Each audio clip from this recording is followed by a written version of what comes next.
Still running with Runes of Strength, though, and again, the trait split is 00626. Very quickly going over Snow Monkey's builds, we got a Thief, lots of birds coming into play from him. He's running it with a Sword Dagger variant with a short bow as well, with Runes of the Eagle and a Berserker's Amulet. Little John B, I believe, is going to be their Bunker Guardian. That is the case. He's running it with a Staff as well as a Hammer at the moment with Runes of the Soldier, Cleric's Amulet. And again, this build is going to be fairly standard Virtue's Guardian. JSU, I believe, is also playing Spirit Ranger, though. He's running it with, at the moment, Trill Ungwin. Again, something else that we've come to not really expect for a much more supportive Spirit Ranger build here. He's running it with the Trill Ungwin instead of Healing Spring, as we've come to used to see from Spirit Rangers in many builds, because the water field is just so good in team fights. He's running it with 20660, and again with short bow, sword off hand dagger with a Carrot Amulet, and Runes of the Traveler. Spoon Girl is playing NG. Again, this is a fairly standard build we've come used to seeing since the patch sort of came out. He's running it with a Celestial Amulet and Runes of Strength with a rifle, as well as the traits being 60062. So he's going to be getting a fairly hybridized amount of regular true damage coming out, as well as Condi damage as well. And then last but not least, Storm is going to be playing, I believe, Hambo at the moment. Actually, no, he's playing with that 1v1 Power Pusher build too.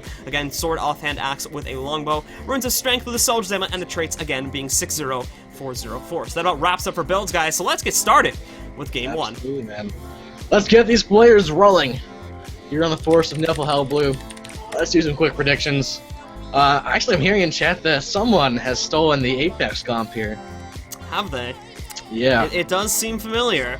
Didn't want to call him out on it just yet, but since we're bringing it up, KPZ's comp is very similar to the comp that Apex runs, if not identical, so that'll be very interesting to play against Data, as Apex's comp has come under a lot of, I would say, criticism, just because of how tanky it is and how annoying it may be to fight against, so we're gonna have to see just how well Snow Monkey deals with that.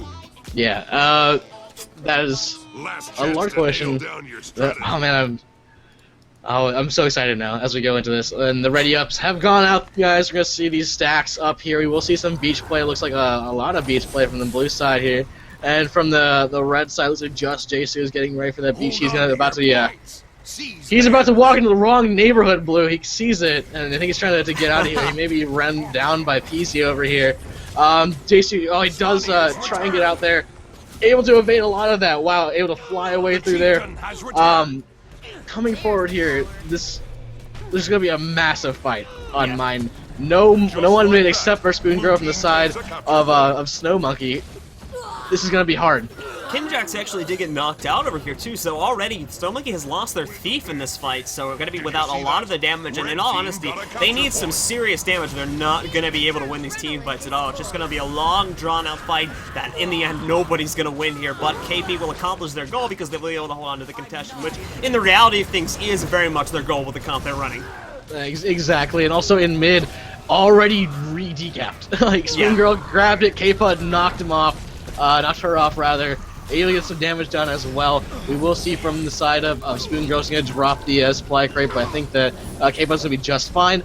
Kinjax off the respawn, crossed over to Hand, has decapped it up. They're down 27.9. With the rest of the fight over here at Mind Blue, we do see Little John dropping the wall of reflection, trying to make sure that those projectiles go exactly where he wants them to, but there's just so much pressure here from KPZ. They're not going to take it. In fact, they're going to lose their home point. Indeed, John V getting up the point there definitely cost them some decap pressure. Loves them trying to get on the note too, but again, they just cannot fight against something that is this tanky, and as well, they've got that huge amount of support coming in there from Master Splinter, and again, the members of Snow Monkey, if they choose to take these big team fights, are just very quickly going to get whittled down over time here. That is the goal of this composition. It's not to win with quick bursts like we saw with Oron's composition in the last game. It's very much so to come in and just whittle your opponents down over time, while at the same time making sure you yourself don't go into the downstate. And so far, KP is doing an excellent job of that.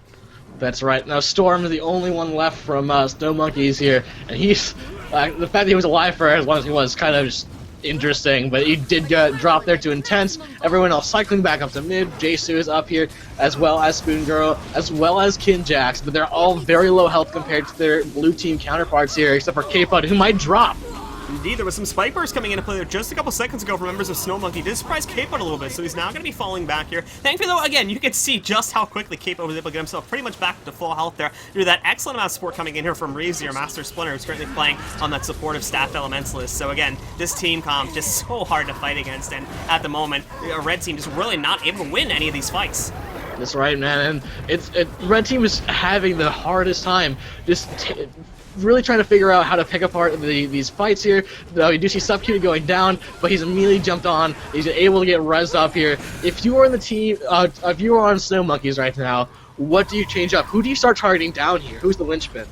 In this team fight, again, there's not really anyone you can target that's necessarily a squishy character. In all honesty, taking a look at things, you probably want to try and take down Sub Cutie, and that does appear to be the case. They're doing it too. It's just that, again, with eliminating Sub Cutie, it's going to eliminate a lot of boot support as well as a lot of Condi annoyance that Sub Cutie can bring out into play as well. It eliminates the possibility to bring in that ultimate Ninja Sprint, and thankfully they were able to eliminate that now, so making progress. But again, now that he's been eliminated, you can really take your pick of anyone here. Intense is tanky, Earnit is tanky, Master Splinter is tanky, K-Pod, granted he's not here, but he's tanky too. So out of all those 4 members, you can really choose anyone. It's just that whoever you choose, you gotta have raw damage in order to knock them out, because everybody in this fight besides Sub Cutie is just an extremely tanky individual. That's right, and I'm not sure if they're going to be able to really pick apart this comp here. Intense does go down, but in the meantime, Henge recapped by a blue. King Jackson went back to his home point, but he's going to be met by Sub Cutie. Now Intense is being trained down here. Looks like JC's trying to get up on him, as well as Spoon Girl. But just the amount, look at the amount of circles here on mid blue. There's so much AoE, lots of particle effects. It's getting really intense and confusing to fight up in here. In all honesty, the biggest issue I'm seeing here is that Snow Monkey doesn't have enough spike. They don't have anything to knock these guys out. They need some more burst. They need a Mesmer or something in this composition, because what they currently have is just not going to put out enough spike damage when taking out. The only person that can deal any real amount of spike damage on this team, at least in my own opinion, is going to be Kinjax, and he's busy over here at the mine 1v1ing Sub Cutie at the moment, so they don't really have anyone in that team fight that can confidently knock these guys out quickly enough in order to actually win the fights. They'll be able to stalemate them, possibly take an advantage for a little bit, but in the end of things, personally, I think KP will almost always come out in the end of a big team fight. That's right. You know, Kinjax is actually losing that 1v1 for a bit. He really needed the support from his team, and he should be glad that he got it. He's actually going to cycle back up to mid, try and be useful in this team fight here. But Blue, this is one of the things that is really interesting to notice between the NA and the EU regions. Much less Mesmer play comes out of NA. Yeah. You also notice too, there's a lot more engineer play coming into the North American scene too, because EU, we actually talked about this yesterday on Ready Up, where EU kind of considers engineers a little bit too easy to kill. I think is what the reason that TCG gave at least, but we're seeing that here too, is that the engineers are still a very crucial part of the team fight. With the hybridized builds that we've started to see them run with the rifle builds, with the Celestial Anime, they can still do, not only bring out a lot of the annoyance that Condis will bring to a fight, but also deal a pretty decent amount of just regular damage too, and we're definitely seeing that here right now. Yeah, we are seeing that KPZ really outplaying Snow Monkey in this first round here, up over 100 points, like well over, almost 100, over 150 right now. It's hard to figure out what sort of strategy to employ, what sort of change-up you can even do. I mean, if you don't have that burst, if you don't have the ability to kill the other team, you just cannot win. The thing is that they do have an option. It's to spread themselves out and go for side caps, possibly even just try to push a triple cap just to spread themselves out as thin as possible and take them down in smaller 1v1 fights. The fights will be very slow, and in the end of things, KPZ may just be able to win it out in an attrition battle because it'll take them so long to actually score kills, but it is definitely an option, and they're doing it. So in all honesty, what we're seeing right now, well again, obviously we're still seeing KP lose. I think Snow Monkey is doing the correct thing at the moment, and there may be a chance that they'll be able to come back if they're able to win these fights on the side note, which in all honesty, taking a look at it, they are right now. Yeah, and it looks like we saw Storm go grab spawn here for a second, and that will cause Kepa to see if he can push in here, get up on mine for an easy cap. Unfortunately, he'll meet up with Storm, so we'll have to check in that 1v1 later. But back here on Henge Blue, we're seeing that actually Master Splinter getting killed out here, and it looks like the members of Snow Monkeys are doing a better job in this fight than they have for the entire beginning of this game. Yeah, like I was saying, that was the key there, was to spread them out as much as possible. So KP relies very heavily on A, just being tanky, and B, being able to team fight very well together. If they don't have all of their members in one concentrated spot, they're going to lose out really quickly, in my opinion. It's just going to take a while for them to actually get the kills. And because it takes them so long, that's another advantage that KP gets, that they have a lot of time to get reinforcements. But if they're just not able to get their full force to one point, then they're just going to lose out these fights every time. And so right now, Snow Monkey is taking a huge advantage of that. They were not only able to take a 2-cap just a couple seconds ago, but they were also able to decap the keep here right now as well, to again start to really come back into this game here right now. Yeah, that was such a smart move from Kinjax before cycling over to home to help out Storm, get that T-cap off, not even full cap it, until he can get in on the fight here, and that has helped Storm so much. It actually has been what kept him from getting stomped out by K-Pod, was Kinjax coming in and basseting him before he can get stomped out there. So now we're going to see Sub Cutie cycling over to mine. He's going to take a 1v2 against Storm and Kinjax Blue, so that's not ideal for him. Going to get bassied up there as well. Now we're going to check out the other side fight over here. That's Jesu and I think versus Intense, but he's also joined by Lil Jon.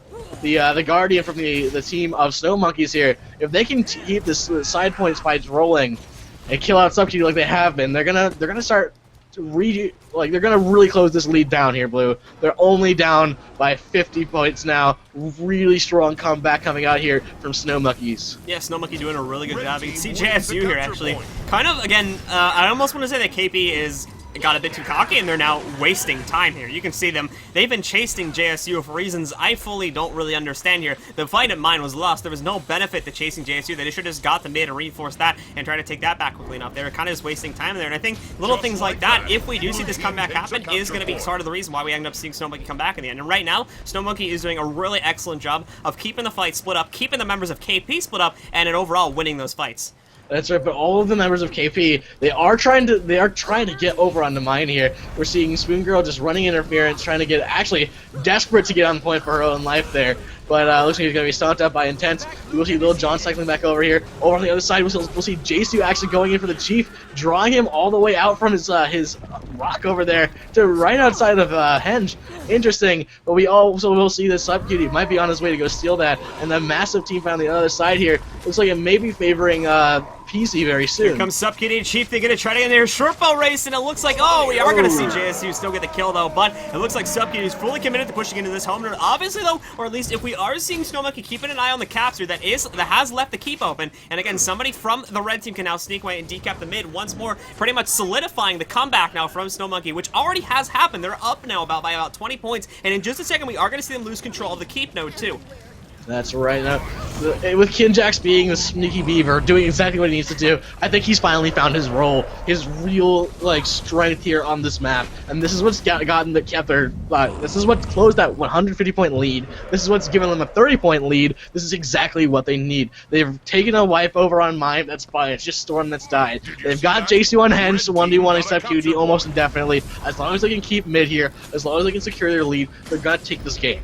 And indeed, moving their way onto the middle point here right now. We're going to have to wait and see if they're going to be able to hold on here. Or, again, you do have to note, too, KP's got pretty much their full force grouped up here, fighting for control of this node. There's a very large chance they'll be able to steal this node away, and Boss will make a comeback of their own. They also still have the Boss, that they have control of the current node over there, too. So they can take that down, get an additional 25 points, and start to speed up this comeback. Another thing, too, back over here at the Henge, if we do see Subcutie win that 1v1, which, again, it's fairly even right now. There's a very large chance we could see either one of these players take it. Then, again, we could also see them losing a lot of their caps here and start to come back into this game. But in middle at the moment, though, things are still going pretty intensely. Kinjack's going down, though. It might be looking good for KP.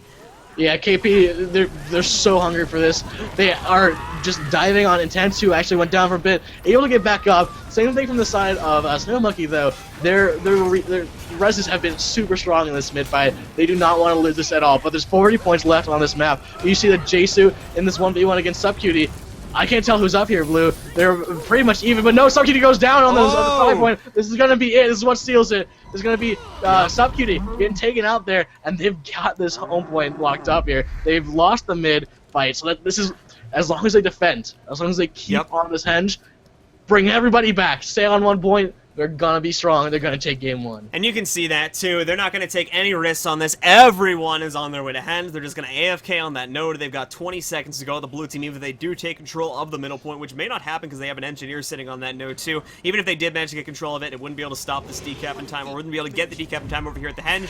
So with that, guys, we are gonna see Snow Monkey taking round 1 versus It Ain't Easy being KPZ, and they will now be just 1 game away from they themselves moving on to the round of 8 and eliminating It Ain't Easy from this tournament. That's right, man. Now, you know, Snow Monkey is kind of saying, steal Apex's comp, fine, sit down, we're taking you out anyway. What a comeback that was. That was so ridiculous. But that raises the question. With KPZ using Apex Prime's composition almost identically, does that mean one of two things? Does it mean that A, maybe Snow Monkeys has a chance of beating Apex, or is it just KPZ not quite able to use something that someone else has built, you know, pulling something else out of someone else's hat and just paying the price for it? Well, another thing we have to talk about here too is the fact that Apex's roster has been together for quite some time, comparatively to It Ain't Easy being KPZ, who's been together for, at least to my knowledge, just at most a few weeks. So because of things like that, these guys just really, again, Apex is a huge event. In fact, they've been together for quite a few months now. They've had time, and they've been running pretty much the same comp for all that time. They've had time to perfect this comp. They've had time to get it together. So in all honesty, coming down to the end of things, I think it's just because this comp that It Ain't Easy is running at the moment relies very heavily on team fighting properly, on working together as a team, and they just may not be doing that here, which is why the comp may not be working so well for them. Yeah, it's. But at the same time, man, we're talking about Subcutie, Reevesy, KPZ, Intense. Like, these are guys that they're like Subcutie, Reevesy. Like, these are former AL guys. These are people that have played together forever. It's not like they're playing together for the first time. So I don't know. It's not as easy to just say to call it that way, in my opinion. Yeah. Well, I mean, like I said,